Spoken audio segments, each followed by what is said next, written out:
Hech qachon kichik yotoqxonada divonni xona o'rtasiga qo'ymang. Agar divonni o'rtaga qo'ysangiz, xonangizda tor o'tish yo'laklari qoladi. Hatto divonni deraza oldiga sursangiz ham zo'rg'a bitta shkaf sig'adi. Eshik ham yaxshi ochilmaydi.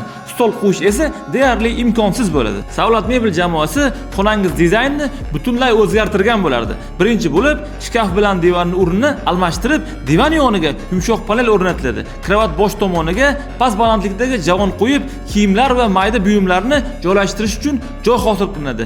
Pastki qismga esa yirik buyumlar uchun katta tortmalar qo'shiladi. Shipon qoplamali osma stol yasatsangiz, keng va qulay o'quv hududi ham xonaga funksionallik qo'shadi. Bolalaringiz darsini nazorat qilish ham oson bo'ladi. Agar xonani yanada boyitmoqchi bo'lsangiz, yotoqxona eshigini biroz surib, to'liq shkaf o'rnatish mumkin. Shkafning o'rta qismida, ust boshni, pastki qismida esa bolalarning o'yinchoqlarini saqlasa bo'ladi. Shift bo'shlig'ini ham bekor ketkazmasdan kanalli konditsioner o'rnatilsa, xonada yanada ko'proq joy paydo bo'ladi va natijada mana shunday ko'p funksiyali, mukammal yotoqxona dizayni yuzaga keladi. Mebel haqida shunaqa foydali ma'lumotlar uchun sahifamga obuna bo'lib, uyingizni shunday professional mebel qildirish uchun Savlat Mebelga murojaat qiling.